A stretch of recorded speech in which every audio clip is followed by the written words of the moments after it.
E o que surgiu de mais recente na abordagem do paciente com AVC? E alguém que tem AVC uma vez pode voltar a ter? Então, AVC, eu sou suspeita para falar, porque sou pesquisadora nessa área, mas eu acho que foi uma das áreas que mais mudou, eu diria, nos últimos 5 a 10 anos, né? A gente teve essa incorporação da trombectomia. Inicialmente, a gente tinha, Cláudio, janelas assim, terapêuticas muito curtas para tratar esses doentes. Hoje, utilizando neuroimagem avançada, né, então a gente consegue ver qual é o tecido cerebral que está viável ainda. Se hoje chegar um paciente no Einstein, agora eu consigo ver a imagem dele no meu celular. Então, isso acelerou os processos, né, de decisão. Vários hospitais públicos também têm essa possibilidade, por exemplo, o Hospital São Paulo, Escola Paulista de Medicina, eu também tenho acesso às imagens. Então, antes a gente tratava pacientes só até 6 horas, o paciente tinha que ter uma oclusão de um vaso na circulação anterior do cérebro. Hoje a gente trata até 24 horas, com base nesses exames de imagem avançado. A gente trata outras artérias, como as artérias da circulação posterior, e isso realmente permitiu com que a gente tratasse muitos pacientes que antes não eram tratados. Um avanço recente, eu diria, nos últimos 2 anos, foi no tratamento do AVC hemorrágico, que ainda é uma doença extremamente grave e que não tem um tratamento tão bem definido quanto no AVC isquêmico. Mas hoje, no AVC hemorrágico, a gente tem a definição de que procedimentos cirúrgicos minimamente invasivos, se feitos de maneira muito rápida, podem também mudar o prognóstico desses pacientes. E existem também bundles ou protocolos de atendimento para fazer coisas simples com o nosso doente do AVC hemorrágico, como tratar a pressão na fase aguda, tratar a glicemia, evitar que aquele paciente que está anticoagulado expanda aquele hematoma. Então, existe um estudo grande também, australiano, mas do qual o Brasil participou, randomizando os centros para esses bundles de atendimento. Então, fazer o que a gente já sabe que funciona, implementar, pode mudar o prognóstico do acidente vascular cerebral hemorrágico também. Como é a recuperação do paciente que teve AVC? A reabilitação, ela é sempre possível? Qual é o tempo que você pode imaginar que uma pessoa ainda pode se recuperar para, no fundo, ter as suas atividades, conseguir andar, mexer as mãos? Então, como a gente falou, né, o pior do AVC, às vezes, nem é o óbito, é a incapacidade, né? Então, o indivíduo que era totalmente funcional, num país como o nosso, muitas vezes era um indivíduo que sustentava a sua família e, além de não poder sustentar, uma pessoa precisa parar para cuidar daquele paciente que fica incapacitado. Então, a reabilitação é fundamental, ela pode ser feita para todos, pode e deve ser feita para todos os pacientes, desde o início. Então, na internação já faz diferença posicionar aquele paciente de maneira adequada, então usar, quando indicado, órteses, fazer uma programação de reabilitação de fala, quando aquele indivíduo tem problema de fala. E eu tenho um paciente que fala assim, que faz 5 anos que ele teve AVC e ele continua melhorando. Então, a gente nunca deve desistir.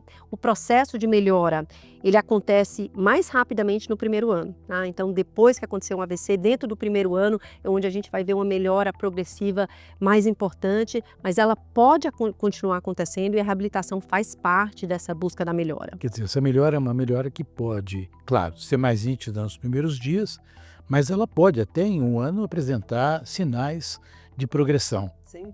E essa recuperação, ela não é feita só por médicos, né? Qual é a equipe que trabalha a recuperação do paciente que teve AVC? Então, acho que é por isso que eu gosto de trabalhar com AVC, porque AVC é um trabalho de time. Você nunca está sozinho. Então, desde o início. Então, a equipe multiprofissional é fundamental.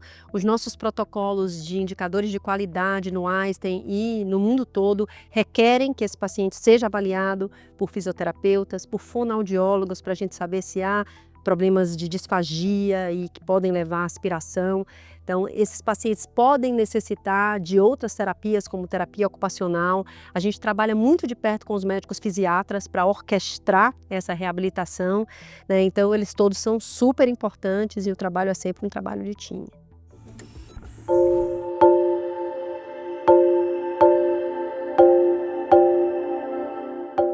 Quando o paciente tem a suspeita de um acidente vascular cerebral, uma das coisas mais importantes é a realização da neuroimagem de maneira muito rápida. A gente tem que saber se de fato é um AVC, se é um AVC do tipo isquêmico ou hemorrágico, e é super importante também a mensuração dos tempos, né, Ana, para a gente conseguir atender rapidamente esse paciente. Exatamente. E o tempo é primordial no tratamento do paciente.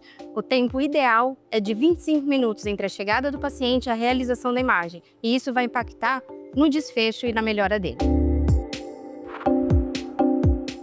nós usamos imagens de tomografia e ressonância magnética para detectar o AVC e também quantificá-lo, detectando hemorragia e parâmetros de perfusão que vão auxiliar na conduta. Usamos também algoritmos de inteligência artificial para detecção e quantificação automática desse AVC, auxiliando assim na tomada de decisão clínica.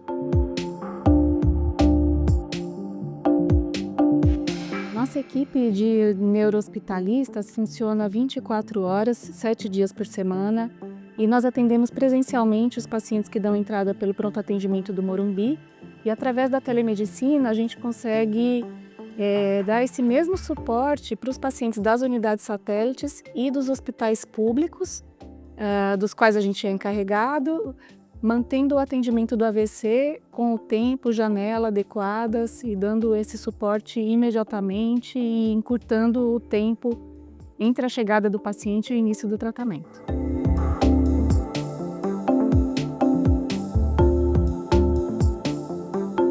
Quando o paciente chega e o coágulo não é dissolvido por uma medicação, a gente tem a possibilidade de tratar esse paciente com uma terapia que a gente chama trombectomia mecânica.